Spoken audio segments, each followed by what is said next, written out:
Once upon a time in a peaceful valley, there lived a humble man named Madu. Madu wasn't wealthy, but he had a loving and beautiful family that brought him immense joy. He worked as a skilled carpenter in his village, crafting furniture for the wealthier families since he couldn't afford to open his own shop. Madu always ensured his wife and children had enough to eat and clothes to wear. His wife Zara was kind-hearted and talented, selling hand-woven baskets at the local market every morning. She prepared her crafts with dedication and walked to the marketplace with a smile, helping support their modest household. The couple had 3 wonderful children, twin daughters and a son who was the youngest. Though their home was simple, it overflowed with laughter and warmth. When Madu returned home after a long day of work, his children would rush to embrace him. They would gather around their small table, sharing stories and dreams while enjoying Zara's delicious cooking. Madu's life was uncomplicated yet rich with love, proving that true wealth comes from the bonds we share with those we cherish. He had many acquaintances in the village, but as the years passed, these friends began to distance themselves because Madu remained poor while they prospered. They no longer invited him to gatherings or sought his company. Though hurt by this rejection, Madu reminded himself daily, "My family is my greatest treasure." One evening, news spread of a grand celebration in the village square. Madu decided to attend, hoping to reconnect with old friends and enjoy the festivities. Upon arriving, he spotted his former friends feasting and laughing together. They noticed Madu and surprisingly waved him over to join them. Relieved, Madu sat down and shared their meal, briefly feeling accepted once again. But after the plates were emptied, one friend stood up and said, "Madu, since you're the poorest among us, you should clean up after everyone." Madu was stunned and replied, "We are equals and I'm older than many of you. Having less money doesn't make me your servant." His friends laughed mockingly and threatened, "If you don't clean up, we'll tell everyone you refuse to pay for your food." Which would be more embarrassing? With a heavy heart, Madu gathered the dishes and departed, humiliated and deeply wounded by their cruelty. Upon returning home, Zara immediately noticed his sadness and asked what troubled him. Madu sighed heavily and explained how his friends had mistreated him because of his poverty. "But that doesn't matter," he assured her. "I'll always do everything I can for you and our children." Madu continued working diligently despite his heartache. His reputation for exceptional craftsmanship spread throughout the village, yet he never earned enough to open his own workshop. He often worked from sunrise until sunset, carefully carving and polishing wood into beautiful pieces. Frequently, his customers would delay payment, saying, "Come back tomorrow, Madu." But when he returned, they would make further excuses. His wealthier friends particularly took advantage of him, asking him to perform demeaning tasks before paying what they owed. Once, Madu asked a former friend for an advance to buy medicine for his sick son.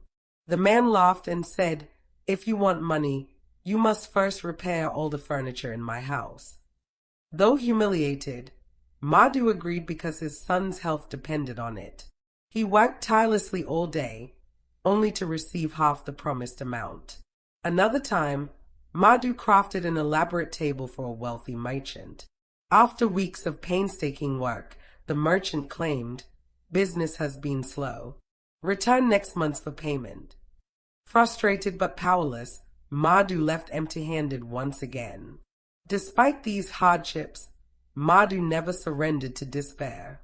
Each morning he rose with the sun, determined to provide for his family regardless of how exhausted he felt. His children's smiles and Zara's unwavering support gave him the strength to persevere. When the annual harvest festival approached, Madu saw an opportunity to earn extra money. He decided to approach Elder Nwosu, the most respected and wealthy person in the village. Madu hoped that working for someone of such high standing might finally bring his family some security. Early one morning, Madu visited Elder Nwosu's compound and greeted him respectfully. "Good morning, Elder Nwosu. I would like to offer my carpentry skills for your festival preparations. My son can assist me as well. Elder Nwosu studied Madu thoughtfully before replying, "Very well, Madu. My home needs many repairs before the festival. You may begin tomorrow." The next day, Madu and his son arrived before dawn and started working immediately. They repaired broken chairs, tables, and doors throughout Elder Nwosu's large compound. They wiped through blistering heat and sudden downpours, determined to complete everything perfectly.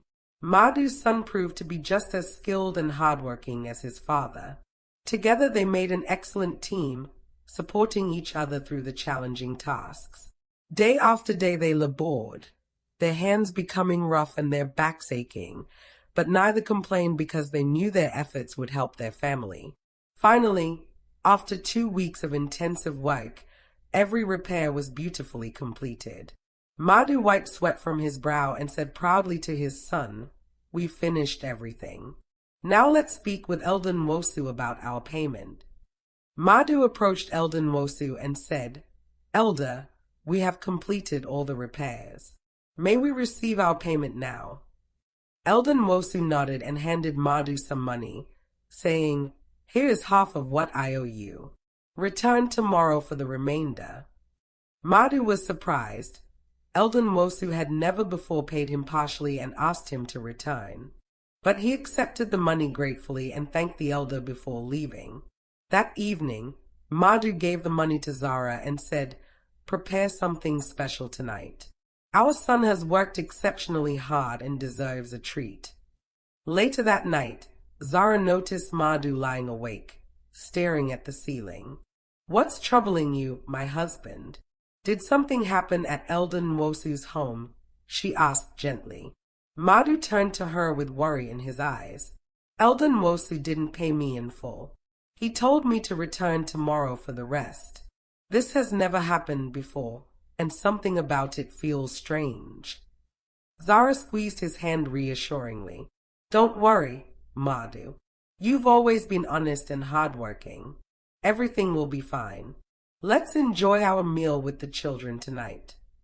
Madu nodded and tried to push his concerns aside. Despite his unease, he remained hopeful as he prepared to visit Elder Nwosu again the following day. When morning came, Madu returned to Elder Nwosu's compound, his heart a mixture of hope and apprehension. As he approached the impressive dwelling, Elder Nwosu greeted him with unusual warmth. "Ah, Madu, please come sit with me. Share this meal I've prepared," Elder Nwosu said, gesturing toward a table filled with delicious foods Madu rarely tasted. Hesitantly, Madu sat down. The hospitality felt strange and made him uncomfortable, but he respectfully accepted the elder's invitation. After they had eaten, Elder Nwosu leaned forward with intensity in his eyes. "Madu, you've worked hard your entire life, yet you remain poor. You deserve more than these meager coins for your exceptional skills. I have a proposition that could make you wealthy overnight, without all this backbreaking labor. You need only visit my old friend who lives near the sacred grove." Madu was stunned. "Elder Nwosu, what do you mean? How can anyone become wealthy without honest work?" The elder smiled mysteriously. "There are ancient ways, Madu, ways that require a small ceremony, but nothing harmful. You're growing older, and soon your strength will fade. How will you provide for your family then?" Madu's heart raced at the thought. The idea of escaping poverty without exhausting labor was tempting, yet something about it felt wrong. Sensing his hesitation, Elder Nwosu reached into his robes and withdrew a large pouch of money. "Take this," he said, placing it in Madu's hands. "It's 20 times what I owe you. Consider it a gift, just a small taste of what could be yours. Think carefully about my offer. There's no rush." Madu stared at the money in disbelief. Never had he held so much at once. With trembling hands, he thanked Elder Nwosu and departed, his mind racing with conflicting thoughts. When he arrived home, Zara's eyes widened at the sight of the pouch. Madu, where did you get all this money? She gasped. With a heavy sigh, Madu explained everything. Eldon Mosu gave me this fortune and offered me a way to become rich without labor. He mentioned a ceremony with his friend near the sacred grove. I don't know what to think. It could change our lives forever. Zara listened carefully, concern etched across her face. Madu, this sounds dangerous. We've always lived honestly. Easy riches often come with a terrible price. Please be careful. Madu nodded solemnly. I'll consider everything carefully. We mustn't make hasty decisions that could harm our family. That night, Madu lay awake, his thoughts turbulent. The money was hidden safely, but peace eluded him.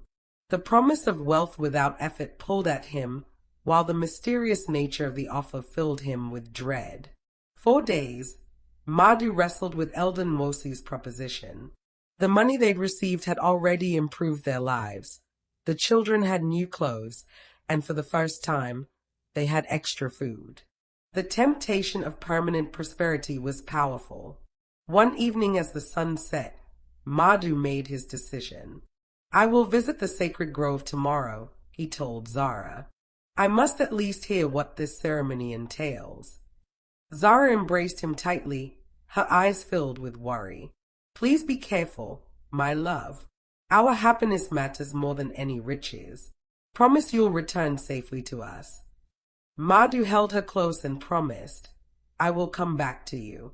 This is for our future, for our children.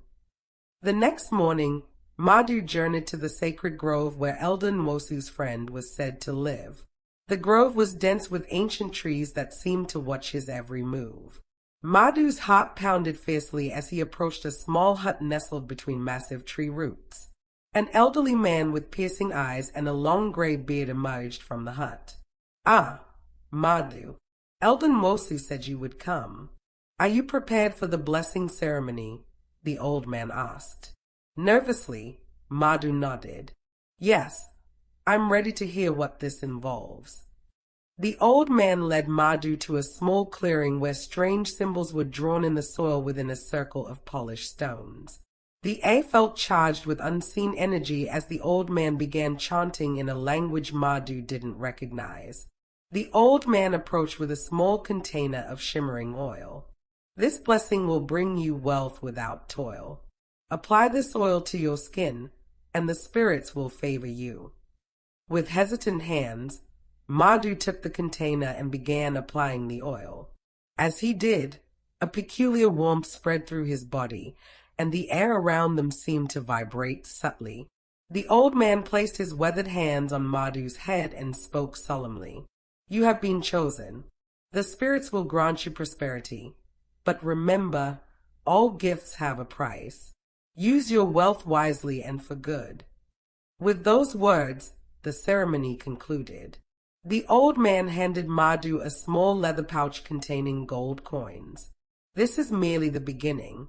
More will follow. Go now and care for your family. Madu thanked the old man and departed from the grove, his emotions a turbulent mixture of excitement and unease. When he returned home, his family gathered around him eagerly. He showed them the pouch of gold, and their eyes widened in amazement. Is this real? Zara whispered, holding one coin up to the light. Yes, Madu replied, embracing his family. Our lives will improve from this day forward. That night they celebrated cautiously, feeling both joy and uncertainty. Madu felt deeply relieved, believing his decision would bring his family the security and comfort they deserved. Little did he know that the true consequences of his choice would soon reveal themselves. In the following weeks, Madu's life transformed dramatically. Their humble home soon filled with luxuries they had only dreamed of: fine furniture, beautiful clothes, and plentiful food. Madu, once considered the poorest craftsman in the village, became one of its wealthiest residents almost overnight. The villagers were astonished by his sudden fortune. Wherever Madu went, people would stop and whisper, wondering about the source of his prosperity. Some believed he had discovered buried treasure, while others thought he had received a blessing from the ancestors. The same friends who had previously shunned and humiliated Madu now eagerly sought his company. They visited frequently, bringing gifts and offering their friendship as if they had never mistreated him. Though Madu remembered their cruelty, he greeted them politely but remained cautious. At home, Madu's children delighted in their newfound comforts. They wore beautiful clothes and enjoyed abundant meals. They now had opportunities for education that had previously been impossible. Zara, however, felt a mixture of happiness and worry. While she loved seeing her family thrive, she couldn't shake her concern about the mysterious source of their sudden wealth. One evening as they sat in their newly furnished home, Zara turned to Madu with troubled eyes. "My husband, I'm grateful for all we have now, but something feels wrong. How did this happen so quickly? What was the true nature of that ceremony?" Madu took her hands in his and looked into her eyes. "The spirits have blessed us, my love. They recognized our struggles and decided to reward our perseverance. I made a commitment to them, and they have fulfilled their promise. Please don't worry." Zara sighed, still unconvinced but trusting her husband. "I believe in you, Madu, but please be vigilant. Great wealth can sometimes bring great troubles." Madu nodded, understanding her concerns. "I promise I will protect our family. We have endured hardship for so long. Now it's our time to enjoy life's blessings." As weeks turned to months, Madu's prosperity continued to grow. He purchased land, bought livestock, and even opened the woodworking shop he had always dreamed of. The villagers' curiosity intensified, but Madu kept the source of his wealth secret, sharing it with no one. Despite their luxurious new lifestyle, Zara observed changes in her husband that troubled her. He seemed distant and preoccupied, as if carrying an invisible burden. Though she knew Madu loved their family deeply, she couldn't help wondering if the price of their newfound wealth was higher than they realized. For now, the family enjoyed their prosperity, and the village buzzed with stories of Madu's mysterious transformation. Yet the true test of Madu's choices and the real cost of his wealth was still to come. As Madu's wealth expanded, his former friends became increasingly persistent. They visited daily, bringing lavish gifts and constantly pressing him to reveal the secret of his sudden fortune. One afternoon, as Madu relaxed in his elegant living room, several former friends arrived bearing expensive presents. "Madu, our dear friend," one said with exaggerated warmth, "we're thrilled to see you doing so well. Please tell us your secret. How did you become so wealthy so quickly?" Madu smiled politely but felt uneasy. He knew revealing the truth would bring danger.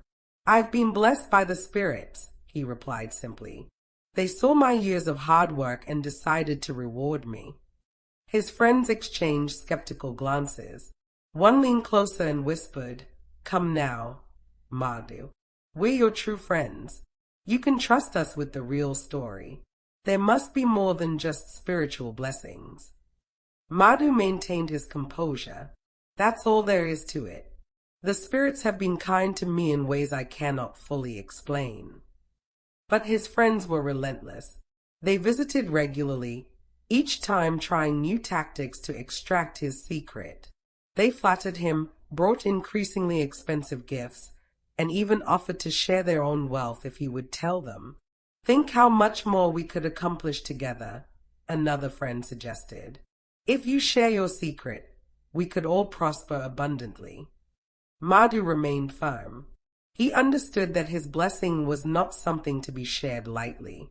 It involved mysterious forces he barely understood himself. "I appreciate your interest, my friends, but this is not something I can share. It was granted to me alone." As time passed, his friends grew frustrated with Madu's silence. Their visits became less frequent, and once again, they began to distance themselves. Some even spread rumors behind his back, speculating darkly about how he had really obtained his wealth. Madu felt the weight of their suspicion and the burden of his secret growing heavier. Despite his comfortable life, he sometimes longed for the simpler days before wealth came, when life was harder but uncomplicated by secrets and pretends. At home, Zara noticed her husband's troubled spirit. One evening as they sat together watching the sunset from their new veranda, she gently asked, "What's troubling you, Madu? I see worry in your eyes nearly every day now." Madu sighed deeply.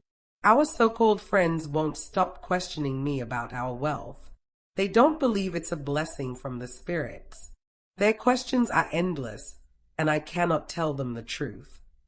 Zara took his hand and squeezed it reassuringly. "We must remain strong together, Madu. We have each other and our children. That's what truly matters. Let them talk and wonder. As long as we know our truth, we can face whatever comes."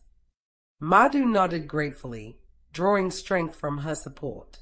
The road ahead would not be easy, but he was determined to protect his family and guard the secret of their prosperity. The visits from his former friends had reminded Madu of an important truth: genuine loyalty and love couldn't be purchased. He treasured the authentic bond he shared with his family above all his new possessions and wealth. With Zara's encouragement, Madu resolved to face whatever challenges lay ahead, knowing that their strength as a family would guide them through even the darkest times. One peaceful evening, as darkness fell across the village, a young messenger arrived at Madu's gate with an urgent message. The old man from the sacred grove had summoned him. The message was brief but carried an ominous tone that sent shivers down Madu's spine. He knew instantly that the time had come to learn the true price of his wealth. The following morning, Madu journeyed to the sacred grove, each step heavier than the last as dread filled his heart. When he reached the old man's hut, he found him waiting outside, his expression grave and unyielding. "Madu," the old man said, his voice as ancient as the trees surrounding them, "the time has arrived for you to fulfill your part of our agreement. The spirits demand payment for the blessings they've bestowed upon you." Madu's heart sank. "What payment do they require?" he asked, his voice trembling. The old man's piercing gaze bore into Madu's soul. "You must sacrifice your youngest child, your only son Chidi, to the spirits. This is the price for the wealth you have received." Madu staggered backward, horror washing over him. "No, not my son. I cannot do this terrible thing." The old man remained unmoved.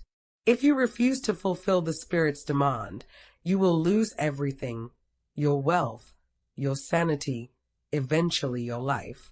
The spirits will reclaim their blessings, and you will be left with nothing but suffering." Madu felt as if the earth had opened beneath his feet. The thought of losing Chidi was unbearable. The boy was kind and gentle, loved by everyone who knew him.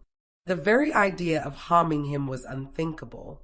"Please," Madu begged, his voice breaking. "There must be another way. I cannot harm my son." The old man shook his head firmly. "There is no other path. You have 7 days to make your choice.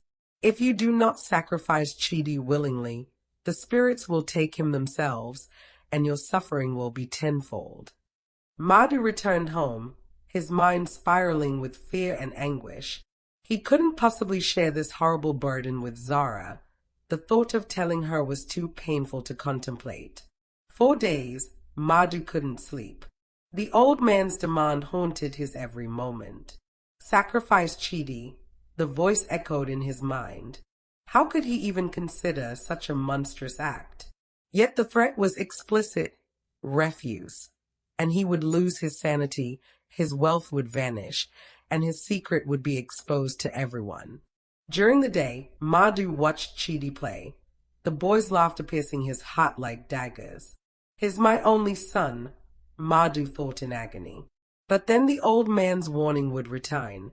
"You have 7 days, or the spirits will take him themselves." In moments of terrible weakness, Madu tried to rationalize the unthinkable. I still have my daughters, he thought, immediately hating himself for such thoughts. But the fear of losing everything, the wealth, his mind, perhaps even his life, pushed him closer to the edge of a decision no parent should ever have to make. Zara noticed his distress.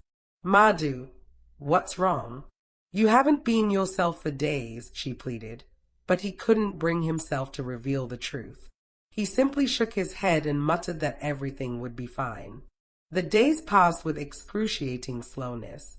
On the 5th day, with his heart shattering into countless pieces, Madu made his decision. The fear and the old man's warnings had worn him down, making him believe he had no alternative.